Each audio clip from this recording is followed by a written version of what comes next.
Hello my dear lovely students, welcome back to my channel Shubham lecturer. तो student finally आज मैं आपके लिए लेकर आया हूं क्लास 12 बायोलॉजी का एक मोस्ट इंपॉर्टेंट वीडियो। बहुत सारे हमारे स्टूडेंट कमेंट कर रहे थे सर आप 12th बायोलॉजी के इंपॉर्टेंट क्वेश्चन आंसर पर वीडियो बनाइए। तो आज का ये वीडियो क्लास 12 बायोलॉजी का अब तक का सबसे इंपॉर्टेंट वीडियो होगा, क्योंकि इस वीडियो में मैं आपको बताऊंगा क्लास 12 बायोलॉजी के 2 नंबर वाले और 3 नंबर वाले जो लघुत्तरीय प्रश्न आते हैं, पूरे बुक के महत्वपूर्ण प्रश्नों को विथ आंसर हम इस वीडियो में पढ़ेंगे। और मैं आपके लिए ऐसे ऐसे क्वेश्चन लेकर आया हूं। देखिए ये सारे क्वेश्चन हैं और ये चैप्टर 1 से लेकर चैप्टर 7 तक होंगे। और मैंने ऐसे क्वेश्चन की लिस्ट बनाई है जो आपके बोर्ड एग्जाम में हर साल आते हैं, और देख लेना 2024 में भी ये क्वेश्चन आएंगे। पहले तो मैं आपको चैप्टर 1 से चैप्टर 7 तक बताऊंगा, उसके बाद में मैं आपको चैप्टर 7 के बाद जो चैप्टर है उसको भी मैं बताऊंगा। बस इस वीडियो को लाइक करना, चैनल पर नए चैनल को सब्सक्राइब करना। और जो स्टूडेंट कह रहे थे सर आप बायोलॉजी के इंपॉर्टेंट क्वेश्चन को नहीं लाते, तो आज वो भी आपकी मनोकामना पूरी हो चुकी है। तो बस इतना पढ़ लेना भैया, ये हर साल बोर्ड एग्जाम में आने वाले प्रश्न है, इनमें से एक भी क्वेश्चन मिस मत करना, नहीं तो आपका नंबर जो है 10 से 20 नंबर आपका कट हो जाएगा, क्योंकि ये सारे क्वेश्चन मोस्ट इंपॉर्टेंट है जो ट्रेंडिंग में चल रहे हैं। तो देखिए सबसे फर्स्ट जो हमारा क्वेश्चन है, हमारे पुष्पी पादपों में लैंगिक जनन चैप्टर का जो क्वेश्चन है, फर्स्ट क्वेश्चन, ये काफी ज्यादा इंपॉर्टेंट है और ये 3 नंबर वाले क्वेश्चंस में पूछे जाते हैं। देखिए निम्नलिखित पर टिप्पणी कीजिए, ऐसे आपका क्वेश्चन आता है, निम्नलिखित पर टिप्पणी कीजिए, अनिषेक फलन और बहुभ्रूणता क्या है। ये क्वेश्चन आप क्वेश्चन बैंक उठाकर देख लीजिए, इतना बार ये क्वेश्चन आ चुका है, कम से कम 5 से 6 बार बोर्ड एग्जाम में आया है। ठीक है, तो इसको बिल्कुल से प्रिपेयर कर लीजिएगा।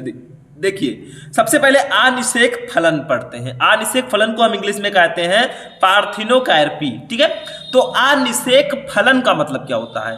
अनिषेक फलन आप लोग अगर इसका संधि विच्छेद करेंगे तो निषेचन और फल इससे कुछ रिलेटेड होता है। तो देखिए जो अनिषेक फलन है ये शब्द नॉवल ने दिया था। नॉवल जो है ये एक वैज्ञानिक है। अंडाशय से बिना निषेचन के फल निर्माण की क्रिया को अनिषेक फलन कहते हैं तथा ऐसे फलों को अनिषेक फलनी फल कहते हैं। यानी कि बिना निषेचन के ही फल निर्माण की प्रक्रिया को ही अनिषेक फलन या पार्थिनोकार्पी कहते हैं। समझ में आया? तो आपके टॉपिक का नाम है अनिषेक फलन, यानी कि बिना निषेचन के फल का निर्माण। अनिषेक का मतलब बिना निषेचन के, फलन का मतलब फल का निर्माण। ठीक है, तो अंडाशय से बिना निषेचन के फल निर्माण की प्रक्रिया को अनिषेक फलन कहते हैं। वैसे देखिए जब नर युग्मक मादा युग्मक आपस में मिलते हैं इसको निषेचन कहते हैं, और निषेचन होता है तभी भैया फल का निर्माण होता है। लेकिन ऐसा भी होता है कि कभी कभी बिना निषेचन के अंडाशय में फल का निर्माण हो जाता है, इसी क्रिया को हम अनिषेक फलन कहेंगे, और ऐसे फलों को अनिषेक फलनी फल कहेंगे। ये लाइन याद रखिएगा, यही लाइन ज्यादा इंपॉर्टेंट है। अब एग्जाम्पल देखिए, अंगूर, केले तथा अनानास में प्राकृतिक अनिषेक फलन होता है। अंगूर में, केले में और अनानास में प्राकृतिक अनिषेक फलन की प्रक्रिया होती है। अनिषेक फलन को हार्मोन जैसे ऑक्सिन व जिब्रेलिन के छिड़काव से भी प्रेरित किया जाता है। मतलब आपको किसी पौधे में, किसी फल में अनिषेक फलन कराना है किसी पौधे में, तो आप ऑक्सिन या जिब्रेलिन जो हार्मोन होते हैं इसके छिड़काव से भी उसको आप प्रेरित कर सकते हैं।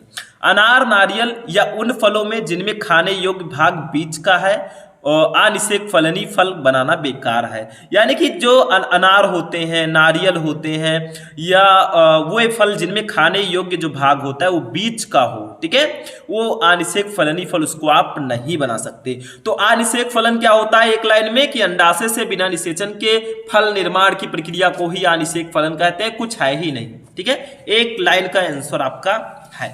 दूसरा बहुभ्रूणता, नाम से स्पष्ट है बहुभ्रूणता, यानी कि बहुत सारे भ्रूण, इसको इंग्लिश में कहते हैं पॉलिम्ब्रियोनी। ठीक है, क्या होता है देखो, एक बीजांड या बीज में एक से अधिक भ्रूणों का उत्पन्न होना बहुभ्रूणता कहलाता है। यानी कि एक ही बीजांड या एक ही बीज में एक से अधिक भ्रूण का उत्पन्न होना बहुभ्रूणता कहलाता है। यानी कि कोई बीजांड है या बीज है, उसमें एक से ज्यादा अगर भ्रूण उत्पन्न हो जाएंगे तो इस घटना को हम बहुभ्रूणता कहेंगे। सिंपल सा है, बहुभ्रूणता का मतलब बहुत सारे भ्रूण, ठीक है। अनावृत बीजी पौधों में ये सामान्य घटना है, परंतु आवृत बीजी पौधों में ये काफी कम पाई जाती है। यानी कि बहुभ्रूणता जो है ये अनावृत बीजी पौधों में ये एक कॉमन घटना है, और जबकि जो आवृत बीजी पौधे हैं इसमें ये कम पाई जाती है। इसको किसने दिया था ये भी जान लीजिए। देखिए, बहुभ्रूणता की खोज एंटोनी वान ल्यूवेनहॉक ने सन 1791 ईस्वी में संतरे के बीज में की थी। मतलब बहुभ्रूणता की खोज जो की एंटोनी वान ल्यूवेनहॉक जी ने किया। कब किया? 1791 में। किसमें किया? संतरे के बीज में। आप देखते हैं संतरे में बहुत सारे बीज पाए जाते हैं, तो एक ही बीज में अधिक भ्रूणों का उत्पन्न होना बहुभ्रूणता कहलाता है। जैसे एक ही फल होता है हमारा संतरे का, उसमें बहुत सारे बीज होते हैं, ठीक है। तो एक बीजांड या बीज में एक से अधिक भ्रूण का उत्पन्न होना बहुभ्रूणता कहलाया जाएगा, ठीक है। यद्यपि एक बीज में बहुत सारे भ्रूण विकसित हो जाते हैं, मतलब एक ही बीज में बहुत सारे भ्रूण विकसित हो जाते हैं, परंतु इनमें से एक ही भ्रूण सक्रिय होकर पौधों की अगली पीढ़ी को जन्म देता है। भले ही एक ही बीज में बहुत सारे भ्रूण विकसित हो जाएं, लेकिन उन भ्रूण में से एक ही भ्रूण सक्रिय होकर पौधों की अगली पीढ़ी को जन्म देगा। आगे की पीढ़ी जो है एक ही भ्रूण चलाएगा। तो बहुभ्रूणता क्या है? एक ही बीज या बीजांड में एक से अधिक भ्रूण का उत्पन्न होना बहुभ्रूणता कहलाता है। बस हो गया। नेक्स्ट टॉपिक जो हमने लिया है भैया, ये 3rd चैप्टर से होगा। मानव जनन चैप्टर का टॉपिक मैंने इसमें अभी नहीं लिया, ठीक है। उसको हम अलग से आपको पार्टिकुलर वीडियो बनाकर देंगे, क्योंकि उसमें 2 टॉपिक बहुत इंपॉर्टेंट हैं। अंडाणु जनन, शुक्राणु जनन, मनुष्य के जनन तंत्र और स्त्री जनन तंत्र। इसको मैं आपको एक पार्टिकुलर वीडियो में लाऊंगा, क्योंकि ये बहुत इंपॉर्टेंट है, ठीक है। आते हैं अपने नेक्स्ट टॉपिक पर, जनसंख्या विस्फोट क्या है। ये हमारे 3रे चैप्टर जनन स्वास्थ्य से काफी ज्यादा इंपॉर्टेंट है।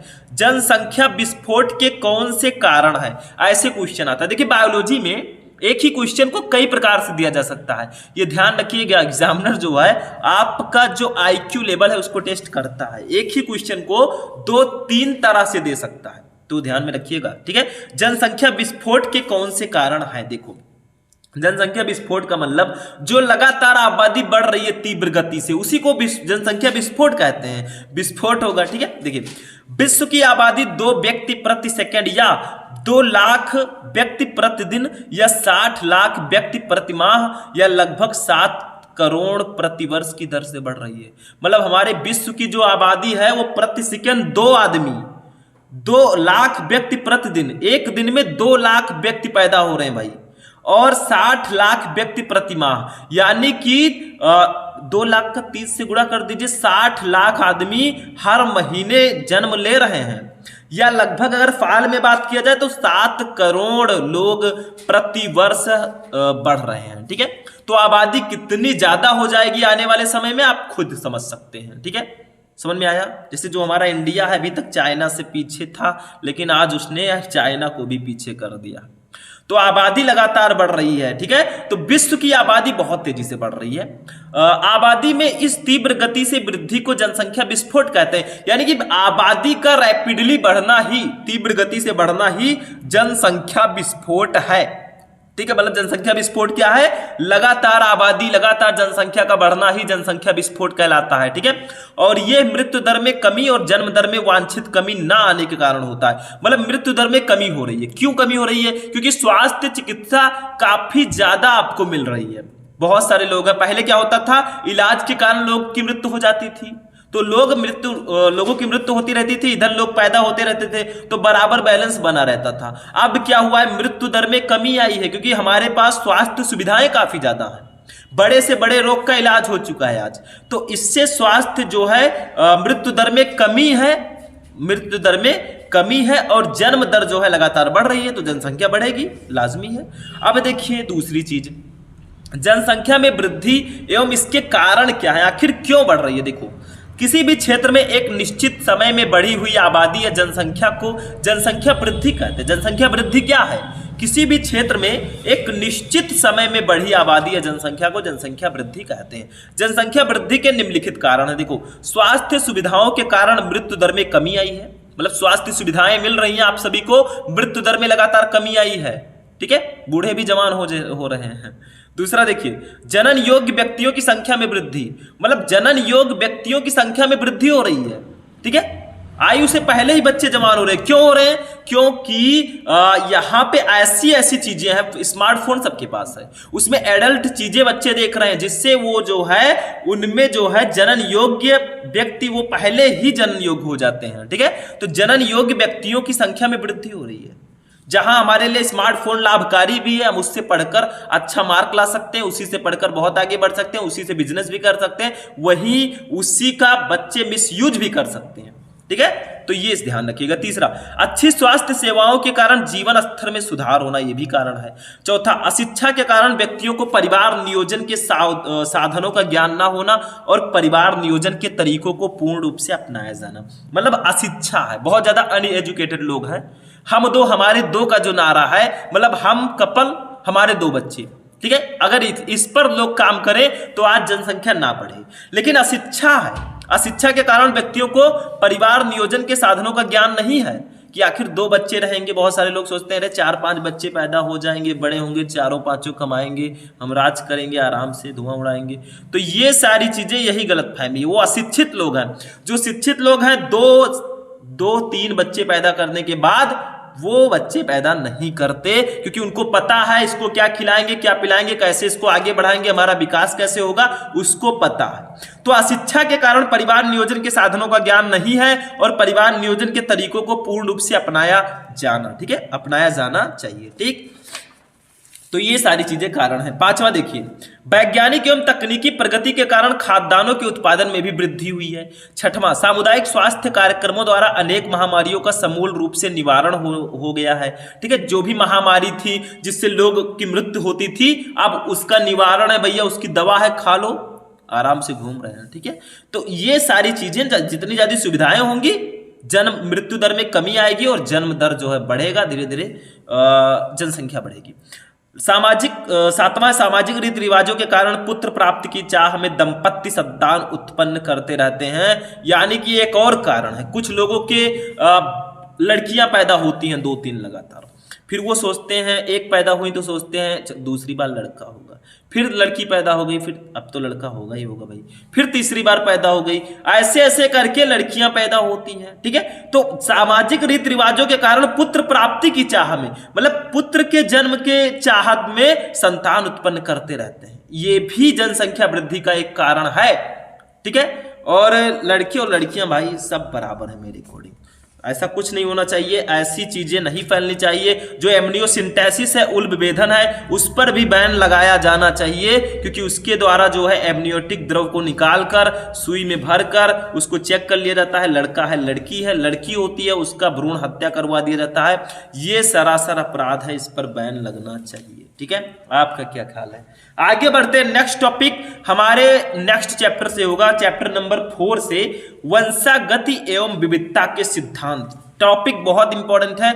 डाउन सिंड्रोम किसे कहते हैं, इसके कारण एवं लक्षण लिखिए। What is the down syndrome? ठीक है, देखो ये जो है ये एक आनुवांशिक रोग है। डाउन सिंड्रोम जो है एक आनुवांशिक रोग है। देखो क्या है डाउन सिंड्रोम को सर्वप्रथम एक अंग्रेज चिकित्सक जॉन लैंगडॉन डाउन ने सन 1862 में खोजा था।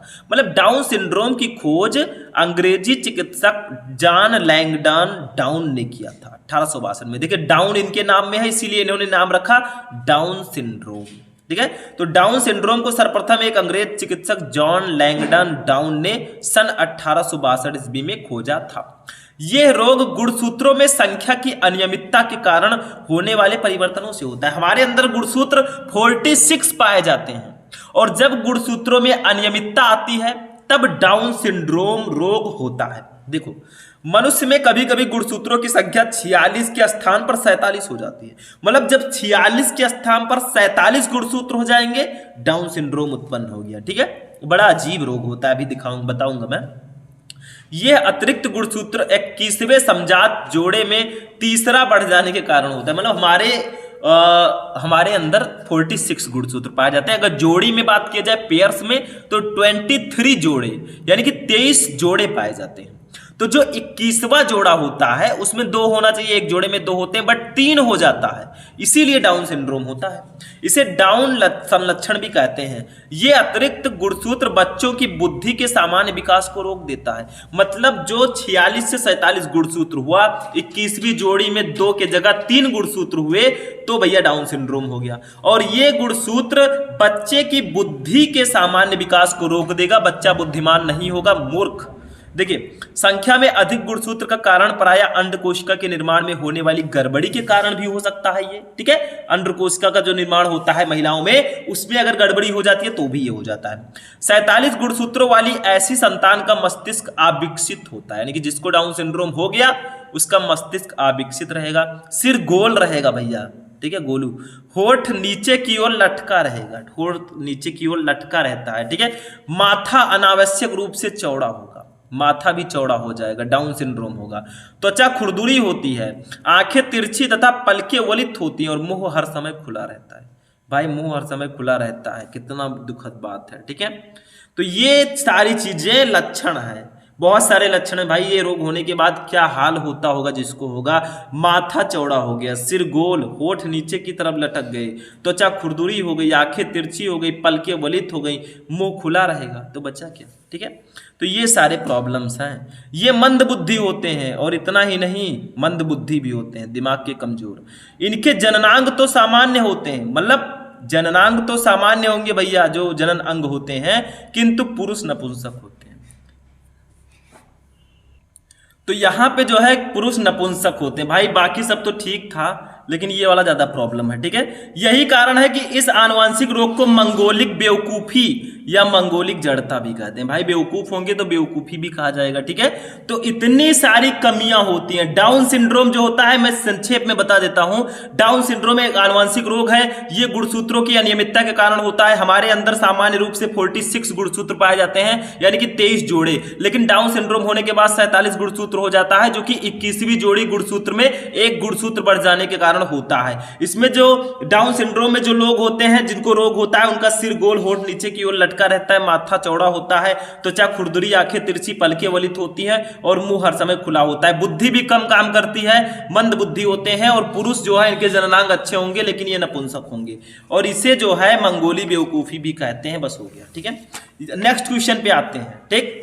देखिए नेक्स्ट क्वेश्चन जो हमारा है, ये हमारे चैप्टर नंबर 5 से है, वंशागति का आणविक आधार। और ये क्वेश्चन कितना ज्यादा इंपॉर्टेंट है बताने की जरूरत नहीं है आप लोगों को, क्योंकि आप केमिस्ट्री में भी इसको देखेंगे, बायोलॉजी में भी देखेंगे, और बायो में ये क्वेश्चन आप हाई स्कूल से ही पढ़ते आ रहे हैं। What is the difference between DNA and RNA, DNA तथा आरएनए में अंतर लिखिए। ये क्वेश्चन बहुत ज्यादा इंपॉर्टेंट है। डीएनए और आरएनए, बायोलॉजी आप पढ़ रहे हैं, डीएनए के बारे में और आरएनए के बारे में ना पढ़े, ऐसा नहीं हो सकता, क्योंकि डीएनए एक आनुवंशिक पदार्थ है, ठीक है। अगर कोई पिता या कोई बच्चा अपने बाप को पहचानने से इनकार कर दे तो डीएनए टेस्ट के द्वारा हम बता सकते हैं कि भाई तेरा बेटा है ये, ठीक है। तो डीएनए एवं आरएनए में अंतर देखिए, डीएनए इधर, आरएनए इधर।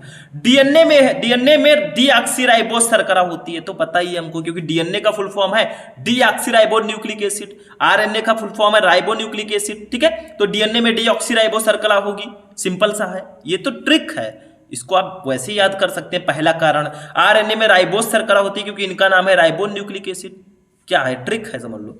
दूसरा, थाइमीन नाइट्रोजन बेस होता है, डीएनए में एडेनिन, ग्वानिन, थाइमीन, साइटोसिन पाया जाएगा। थाइमीन के स्थान पर यूरेसिल नाइट्रोजन बेस होता है, आरएनए में एडेनिन पाया जाएगा, ग्वानिन पाया जाएगा, साइटोसिन भी पाया जाएगा, लेकिन थाइमीन नहीं पाया जाएगा, थाइमीन के जगह पर यूरेसिल। तो डीएनए में थाइमीन पाया जाएगा, ठीक है, और आरएनए में यूरेसिल पाया जाता है थाइमीन के जगह पर। तीसरा देखो, डीएनए जो अणु होते हैं ये 2 लंबे कुंडलित तथा एक दूसरे के पूरक सूत्रों का बना होता है। देखिए ऐसे ऐसे बना रहता है, डीएनए कुंडलित संरचना होती है इसकी। अणु में केवल एक ही सूत्र होता है, आरएनए अणु में केवल एक ही सूत्र होगा। 3 कारण हो गए। चौथा, यह आनुवंशिक पदार्थ है, डीएनए एक आनुवंशिक पदार्थ है और कोशिका में होने वाली क्रियाओं पर आरएनए द्वारा नियंत्रण करता है, ठीक है, ये हमारा डीएनए। और ये आरएनए क्या है, ये आनुवंशिक पदार्थ नहीं है और प्रोटीन संश्लेषण में विशेष योगदान देता है। आरएनए जो है ये प्रोटीन संश्लेषण में योगदान देता है, लेकिन कुछ विषाणुओं में ये आनुवंशिक पदार्थ के रूप में भी होता है। ऐसा नहीं है कि ये आनुवंशिक पदार्थ नहीं है। कुछ वायरसेस हैं जिनमें यह आनुवंशिक पदार्थ का काम करता है। पांचवा, ये केवल केंद्रक के क्रोमैटिन सूत्रों में ही पाया जाता है। डीएनए जो है ये केंद्रक में क्रोमैटिन सूत्रों में पाया जाएगा, लेकिन यह केंद्रक के केंद्रकीय द्रव्य में, केंद्रिक और कोशिका द्रव्य में भी पाया जाता है। छठवां, द्विगुणन के द्वारा अपने समान नए अणु उत्पन्न करता है। डीएनए में द्विगुणन का एक गुण पाया जाता है जिससे वो अपने समान दूसरा डीएनए उत्पन्न कर लेता है, रेप्लिकेशन जिसको बोलते हैं। और आरएनए में द्विगुणन का गुण नहीं पाया जाता। इसका निर्माण डीएनए अणुओं के द्वारा लिप्यंतर से होता है। डीएनए अणु में जो लिप्यंतर प्रक्रिया होती है, जब वो होगा तो आरएनए का निर्माण होगा। भाई ये हो गया हमारा चैप्टर नंबर 5 का क्वेश्चन, काफी ज्यादा इंपॉर्टेंट है, इसको आप लोग पढ़ लीजिएगा। डीएनए आरएनए में अंतर नहीं पढ़ा तो बायोलॉजी में आपने क्या पढ़ा? That's the most important topics in your biology. ठीक है, आगे बढ़ते हैं, नेक्स्ट टॉपिक देखते हैं।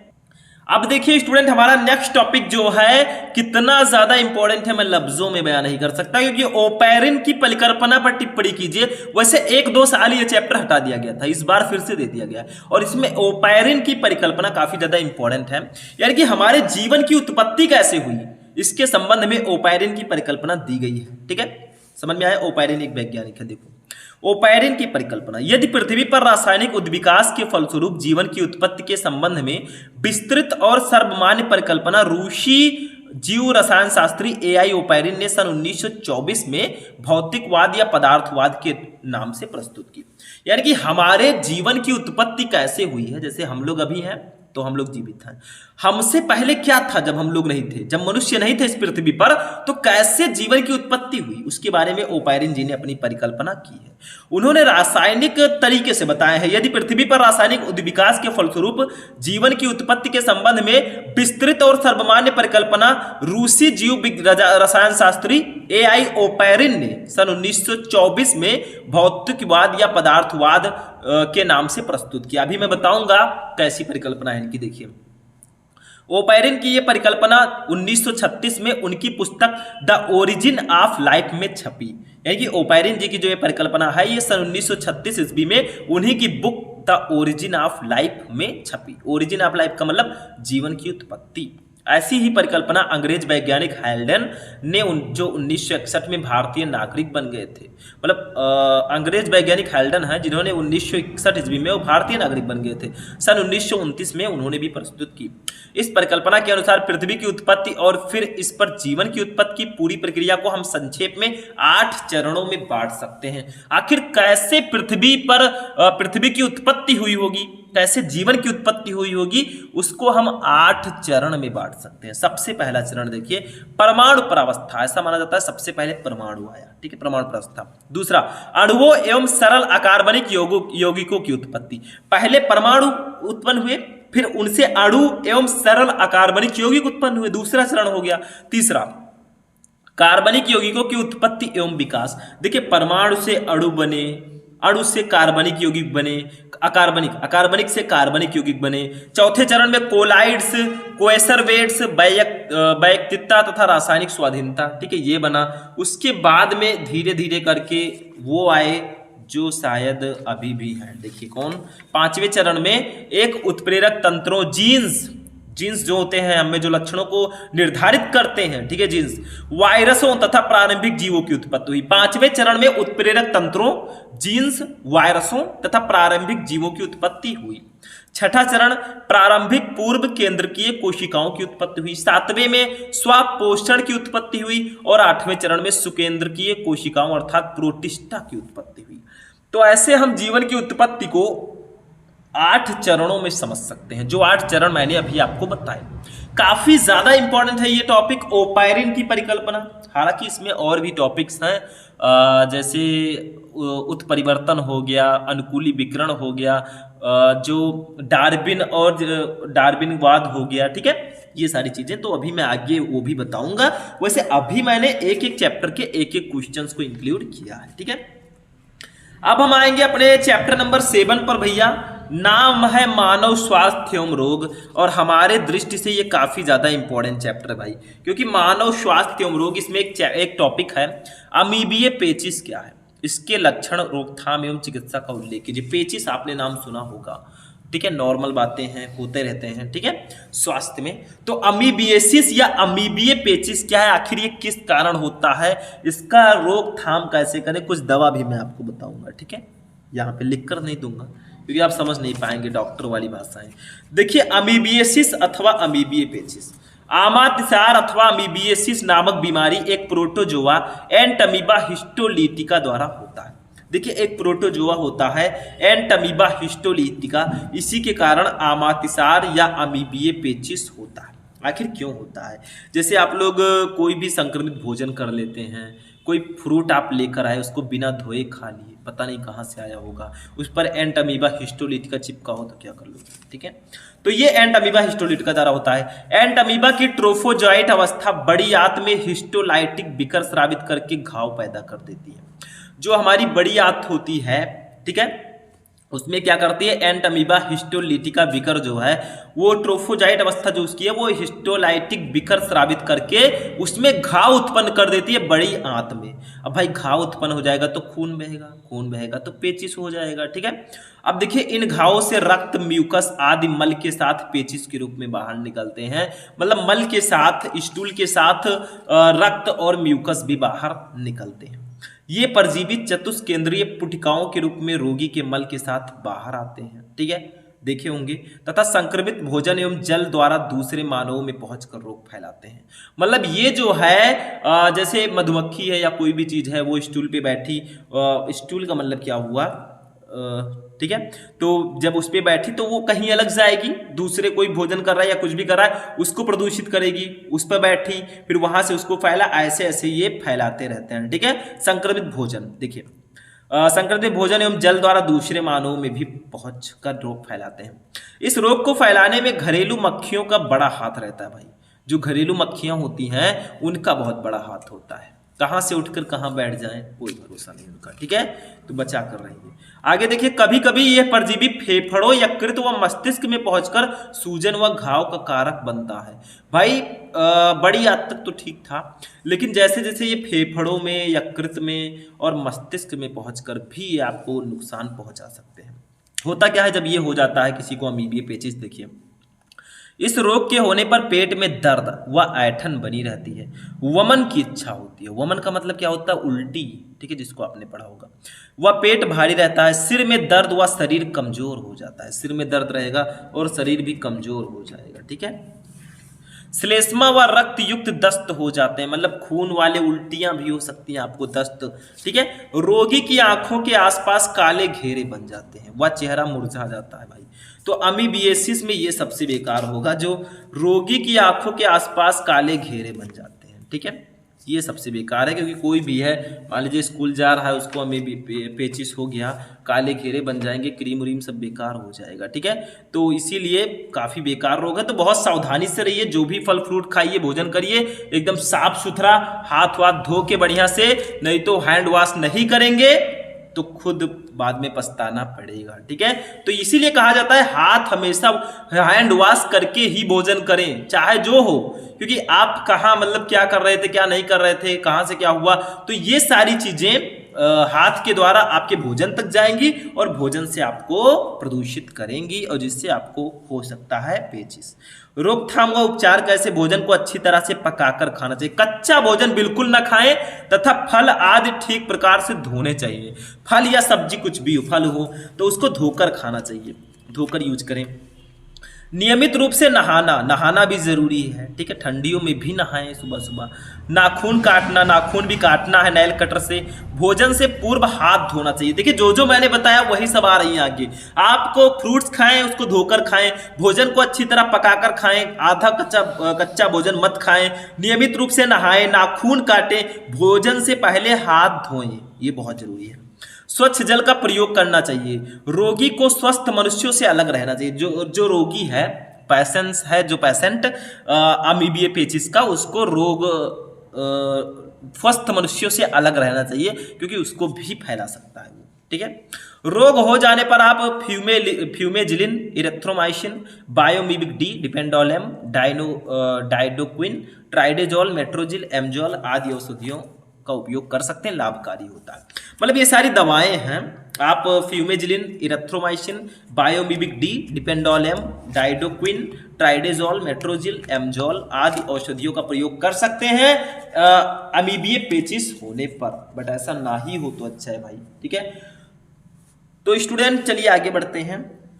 तो स्टूडेंट आज का जो ये हमारा इंपॉर्टेंट क्लास है वो यहीं पर फिनिश होगा। मैंने आपको इस क्लास में क्लास 12 बायोलॉजी के 2 और 3 नंबर वाले सारे क्वेश्चन बताए। अगर आपको वीडियो इंटरेस्टिंग लगा हो और आपको लगता है कि हाँ ये यूजफुल है तो इस वीडियो को आप लोग लाइक करना, चैनल पर नए चैनल को सब्सक्राइब कर लेना, इससे आपको टाइम टू टाइम नोटिफिकेशन मिलेगा। और ऐसे ही मैं आपको क्वेश्चन प्रोवाइड करके बायोलॉजी में 95% दिलवा कर रहूंगा, बस आप लोग सपोर्ट बनाए रखें। ठीक है, क्योंकि बिना सपोर्ट के कोई नहीं रुक सकता।